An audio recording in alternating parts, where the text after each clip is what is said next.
بسم اللہ الرحمن الرحیم۔ ناظرین کرام السلام علیکم۔ بڑی دوڑ دھوپ کے بعد وہ آفس پہنچ گیا۔ آج اس کا انٹرویو تھا۔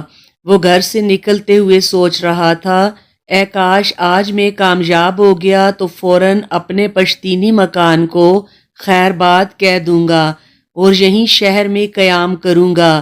امی اور ابو کی روزانہ کی مغز ماری سے جان چھڑا لوں گا۔ صبح جاگنے سے لے کر رات کو سونے تک ہونے والی مغز ریزی سے اکتا گیا ہوں، بیزار ہو گیا ہوں۔ صبح غسل خانے کی تیاری کرو تو حکم ہوتا ہے پہلے بستر کی چادر درست کرو پھر غسل خانے جاؤ۔ غسل خانے سے نکلو تو فرمان جاری ہوتا ہے نل بند کر دیا، تولیہ صحیح جگہ پر رکھا ہے یا یوں ہی پھینک دیا۔ ناشتہ کر کے گھر سے نکلنے کا سوچو تو ڈانٹ پڑی، پنکھا بند کیا یا چل رہا ہے؟ کیا کیا سنے یار، نوکری ملے تو گھر چھوڑ دوں گا۔ آفس میں بہت سے امیدوار بیٹھے باس کا انتظار کر رہے تھے۔ 10 بج گئے تھے۔ اس نے دیکھا پیسج کی بتی ابھی تک جل رہی ہے۔ امی یاد آ گئی تو بتی بجھا دی۔ آفس کے دروازے پر کوئی نہیں تھا۔ بازو میں رکھے واٹر کولر سے پانی رس رہا تھا، اس کو بند کر دیا۔ والد صاحب کی ڈانٹ یاد آ گئی۔ بورڈ لگا تھا انٹرویو دوسرے منزلے پر ہوگا۔ سیڑھی کی لائٹ بھی جل رہی تھی۔ اسے بند کر کے آگے بڑھا تو ایک کرسی سرے راہ دکھائی دی۔ اسے ہٹا کر اوپر گیا، دیکھا پہلے سے موجود امیدوار اندر جاتے اور فوراً واپس آ جاتے تھے۔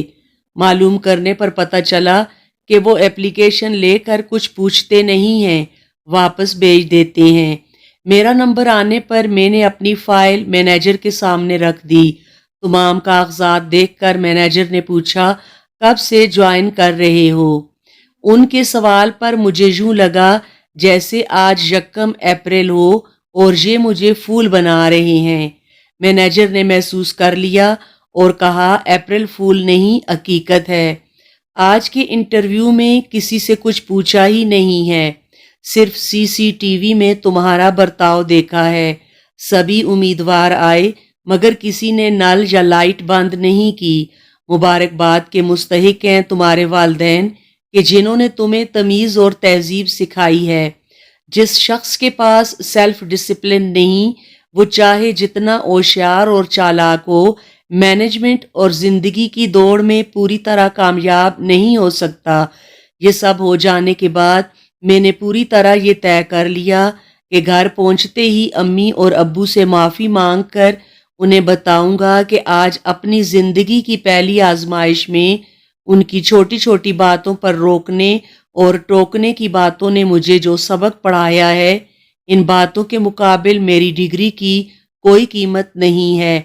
ہم بعض اوقات بزرگوں کی روک ٹوک اور نصیحت اور وعظ سے تنگ آ جاتے ہیں، جبکہ ان کی روک ٹوک ہمارے لیے بہتر ہوتی ہے۔ والدین اور بزرگوں کی روک ٹوک اچھا انسان بننے میں مدد دیتی ہے۔ جب انسان کے دل میں کسی کا لحاظ، مروت اور عزت ہوتی ہے، وہ انسان زندگی میں کامیاب رہتا ہے۔ والدین کا سایہ اولاد کے سر پر مضبوط سائبان ہوتا ہے، جو اولاد کو سرد و گرم سے بچاتا ہے۔ ہمیں بھی چاہیے کہ اپنے والدین اور بزرگوں کا احترام کریں اور ان کی نصیحت کا برا نہ منائیں۔ جزاک اللہ خیر۔